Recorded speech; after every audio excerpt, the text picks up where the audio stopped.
Good afternoon, everyone. Thank you for your presence. We had a robust caucus meeting today featuring presentations from the White House, Cecile Rouse, the chair of the Council of Economic Advisors, Brian Deese, senior advisor and director with respect to the White House Economic Council, as well as from the White House Communications Director. I think we as Democrats understand, led by President Biden here in the House and over on the other side of the Capitol in the Senate, that the American people are struggling with rising costs and inflationary pressures that relate to the supply chain and relate to some price gouging that is taking place by people who worship at the altar of greed in a way that is hurting consumers, hurting farmers, hurting ranchers, and others. But the American people are feeling the pain of these inflationary pressures, and the White House is taking decisive action. It's also why it's important for us to get the Build Back Better Act over the finish line. The Build Back Better Act will lower costs for hardworking Americans, lower child care costs, lower energy costs, and lower health care costs, including the high price of life-saving prescription drugs, and relieve the pressure that everyday Americans are experiencing. And it's a shame that instead of working with Democrats to try to address the issues confronting the American people with respect to inflation, they continue to fan the flames of dissension and focus on everything other than jobs, the economy, and inflation. But we're going to continue to get our work done for the people. Later on this afternoon, we will take up the censure resolution with respect to holding the former White House Chief of Staff in criminal contempt for his obstruction and his indifference to the rule of law. And we will also condemn, hopefully in a bipartisan way, Islamophobia and make it clear that attacks on anyone's religion are inconsistent with who we are as a nation and the principle of freedom of religion in a pluralistic society. That is what the United States of America is all about. It's a founding principle of this great country. Let me yield now to our distinguished vice chair and a distinguished member of the January 6th Select Committee. We're so thankful for their work and for Pete Aguilar's work on behalf of our democracy. Thank you, Mr. Chairman. As the chairman mentioned, we're focused on the task at hand, but on behalf of the chairman and the Democratic Caucus, we want to extend our condolences to all of those who suffered during the tornadoes. Incredibly tragic, and for those folks who are dealing with this during the holiday season, our hearts go out to them. As the chairman mentioned, we're dealing with some very weighty topics this week, but it's not lost on us the week that we had last week as well, dealing with the debt limit, passing the National Defense Authorization Act. This Congress continues to get things done. Yesterday, as the chairman mentioned, the Select Committee voted to hold the former Chief of Staff, Mark Meadows, in contempt.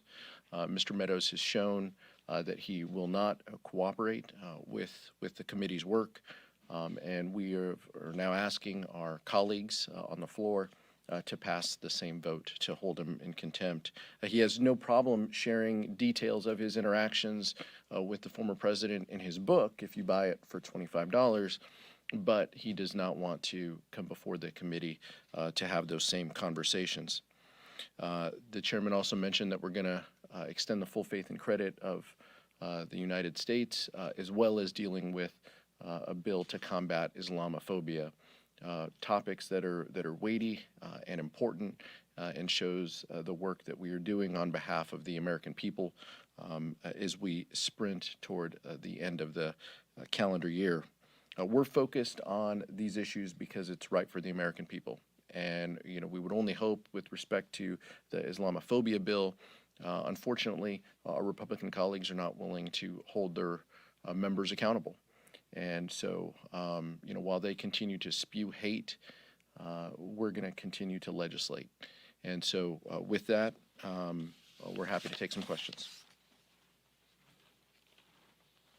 Can I ask for both of you, but specifically for Representative Aguillar, since he sits on the 1-6 committee, we have now seen with Steve Bannon's contempt of Congress how that's moving forward. There's a trial now set for July.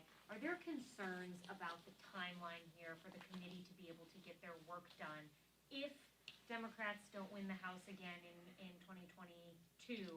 I know that's theoretical, but if that happens, then the timeline will be cut off if Republicans don't allow the committee to continue its work. So can you talk about the timeline and what concerns you have about getting the information you need to put out a full report? Yeah, I'll disagree with your political analysis, but let's talk about the work ahead. What we've said loud and clear is that we're going to generate a report. We're going to have public hearings. We're going to do all of that next calendar year. I'm not worried about the content and the quantity of the information that we're receiving. We continue to have robust cooperation from hundreds of individuals who have firsthand knowledge of the attack on the United States Capitol on the 6th and everything that preceded that, from the pressure campaign to the rallies on the 5th. All of that is within the scope of House Resolution 503 that we championed and worked toward. But we're having a lot of those conversations. We're hearing from a lot of witnesses, so our work is not going to be impeded. And so just because you see a couple people who were not cooperating, that's not accurate, because there are dozens and hundreds that are. And so we're going to continue to get that information, as evidenced by the information that Mark Meadows himself produced back last week when he was cooperating with the committee before the president told him not to cooperate in public, and then suddenly he stopped cooperating with us on the eve of his announcement of his book deal. So those are what we're dealing with, but we're pleased with the level of information, and there are going to be continued threads that we pull along the way. Do you hope to have a report out before the 2022 midterms? We'll have a report out next calendar year.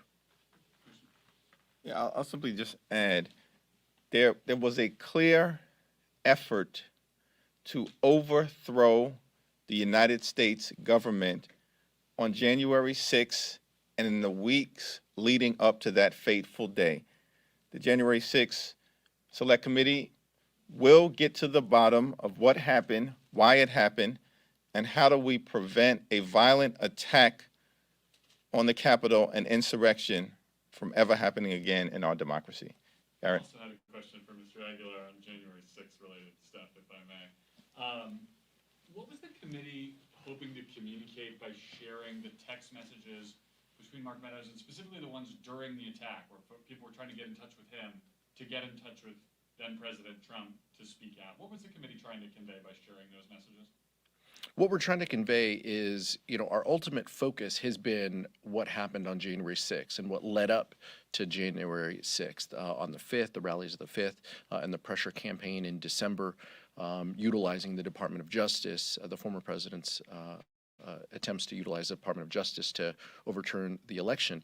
So that's what we wanted to focus on. Specific to those text messages, what we wanted to convey is that Mr. Meadows is in an important position to have knowledge of a lot of those facts. And he himself, by disclosing these, showed that they are not subject to privilege. And by the way, these were done on his personal device, which the Presidential Records Act requires information turned over to the archives. So all of those are important threads, but specific to these texts from members of Congress, and even texts on January 7th, which you saw displayed, where there was remorse for not being able to get it done on January 6th, which is, terribly tragic and just gets to the story that we want to convey in casting a light on this to make sure that this doesn't happen again. As the chairman mentioned, this assault on democracy that we all experienced, we have to ensure that it doesn't happen again, and that's part of our key focus here is to highlight that. And can I ask a super quick follow-up? Are there any conversations still ongoing with him? Is there any chance he looks at the House vote today and changes his mind again, or is it your understanding that, he sort of made his... We've been communicating with Mr. Meadows through his attorney. His attorney sent something out, I think, even this morning. The committee remains, willing to listen to Mr. Meadows through his representative if he wants to reach out. But clearly, the focus has been, and what we've said consistently, it's a two-part test in order to show compliance with our work.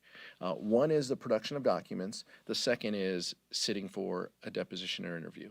And so Mr. Meadows fulfilled one, and he did not fulfill the other. But if he's willing to remedy that, that's something that we would have to consider. But we have not received that offer today. Certainly our hope that Mark Meadows will cooperate with this incredibly important investigation into the events on January 6th, but when the cult leader speaks, the cult members usually fall in line. Thank you, Congressman. I'm wondering, regarding Representative Omar's Islamophobia bill, one, should we consider this bill to be a direct response by House Democrats to Lauren Boebert's comments? And two, given that the bill is more about anti-Muslim violence abroad, such as violence against Uyghurs in China or the Rohingya in Burma, is this an inadequate response to Boebert's Islamophobic comments? There are two issues that we are addressing in terms of a response to the outrageous behavior of Congresswoman Boebert. There's the Islamophobia resolution that we hope will secure bipartisan, if not unanimous, support on the floor today. And second, what is being contemplated, as I understand it, is holding Lauren Boebert accountable through the appropriate vehicle that has been set forth in the House in terms of whether there are rules of the House that she has violated, and that is to be determined by the appropriate committee of jurisdiction moving forward. Could you expand on that a little bit? Yeah, that's my question. So you're saying, is someone going to file a formal ethics complaint with the ethics committee? I don't know. That would trigger something? That seems to be what you're suggesting. I don't know. But what I am suggesting is that the Islamophobia resolution is an important step to deal with the dynamics that are in front of us, but that the question needs to be evaluated moving forward as to whether there are other vehicles to hold her accountable moving forward for her outrageous behavior. And there's a variety of different ways that that can happen. One quick follow-up to that before I get to my question. So does that mean that resolution removing Representative Boebert from her committees, as happened with Congressman Gosars, is off the table, at least for the immediate future this week? I haven't been part of the specific discussions beyond what is getting ready to happen in terms of the Islamophobia resolution on the floor today. As I mentioned last week, when this leadership meeting occurred, I was at the funeral connected to the late, great Carrie Meek.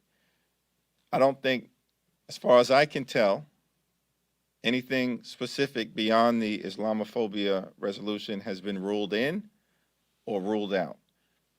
That's still a discussion to be had as we move forward, but this is a decisive, important action to be taken today. And then in New York City, the city recently passed a law which would allow undocumented migrants to vote in city elections. You represent New York City. Do you have any thoughts on that law?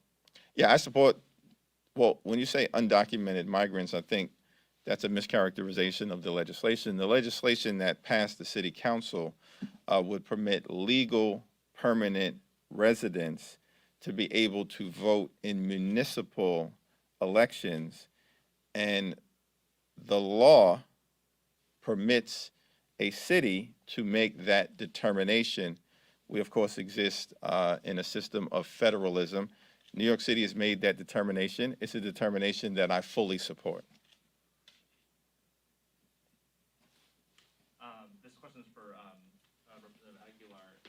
The committee yesterday highlighted, as you mentioned earlier, a text from a member of Congress to Mark Meadows, essentially apologizing for not getting the job done. I'm wondering why the committee decided not to reveal the identity of that member, or do you not know the identity?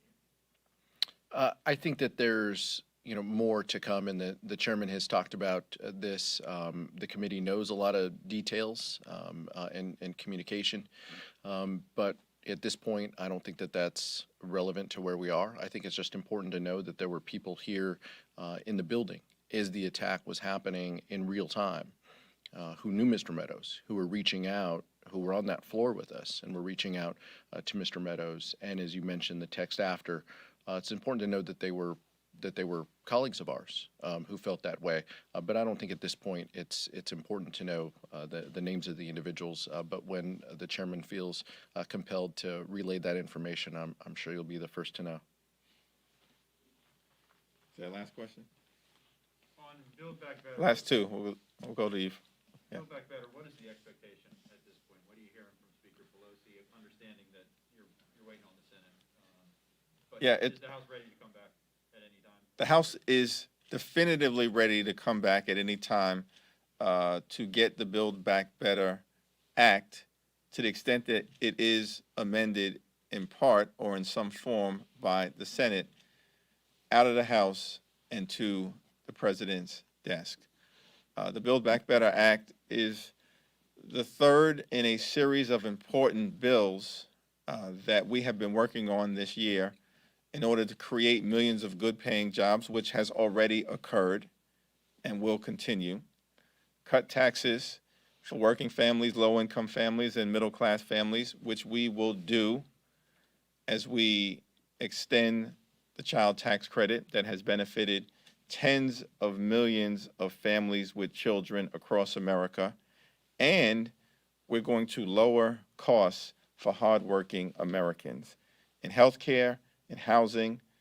We're going to lower energy costs, and of course, we're going to lower healthcare costs, particularly as it relates to driving down the high cost of life-saving prescription drugs by giving the federal government, through Medicare, the power to negotiate lower drug prices on behalf of older Americans. Giving the federal government that ability is something that former President Trump supported and other Republicans have supported because it is the right public policy, and it will lead to dealing with one of the issues that is greatly and adversely impacting the pocketbooks of the American people. Quick follow-up to that. People tend to be pretty checked out over the holidays. Is there any concern if you pass this that you bury your own victory? Why not just wait until January when people are back at work and back paying attention to what's going on up there? I think it's important for us, when the opportunity presents itself, to act as quickly as possible. And we will have an opportunity throughout the entirety of 2022 to talk about what we've done on behalf of everyday Americans, why we've done it, and why it's going to make life better for the American people, why it's going to create millions of good-paying jobs, and why it's going to cut costs for everyday Americans in a manner that will improve their quality of life. You can expect, and I'll yield to Pete on this, that House Democrats, in partnership with Senate Democrats and led by President Biden and the administration, will consistently talk about the challenges facing the American people and what we've done to decisively and compassionately address those challenges. All I'll say is the American people continue to face challenges. Those challenges are going to exist on December 28th, on January 10th, on February 10th. As soon as this piece of legislation is ready, the House stands prepared to come back into session and to pass it. It's important. No matter the day, no matter the season, it's important that we do this as quickly as we can to deliver relief to the American people. Last question? On the debt limit, I mean, we have the debt deadlines tomorrow. Are you anticipating that the House will take up the debt ceiling extension today? Well, we're waiting on the Senate, as is often the case, and we're prepared to move forward as soon as they send over a bill to us so we can make sure that we protect the full faith and credit of the United States of America. It's shameful that many of our colleagues on the other side of the aisle are willing to risk a default on our debt. And the reason why the debt ceiling has to be raised in this particular instance is because of spending that Donald Trump oversaw, including but not limited to the GOP tax scam, where 83% of the benefits went to the wealthiest 1% in America to subsidize the lifestyles of the rich and shameless for no apparent reason other than rewarding their friends, saddling us with approximately $2 trillion worth of debt. That's why we're in the situation that we're in right now. And yet, they're acting like this is all Joe Biden. 93% of the reason why we have to raise the debt ceiling, which we will do either today, hopefully, or as soon as the Senate sends the bill over, relates to spending by the previous administration. And yet the other side is unwilling to participate in undertaking their constitutional responsibilities. Why? Because this is a group where facts don't matter, hypocrisy is not a constraint to behavior, and they think shamelessness is their superpower. And that's what we're dealing with the modern-day Republican Party here in Washington, D.C. It's sad, but as Pete indicated, Democrats will continue to deliver for the people. Thanks, everyone. The chairman wanted me to remind everybody I have to go to another meeting, but I'm going to leave him here and he's going to sing some Christmas carols just to thank you all for the year of service to our press corps. Thank you guys. Enjoy the holiday season as well. Although we may see you for Build Back Better. We hope. Thanks, everyone. Thank you. Thank you.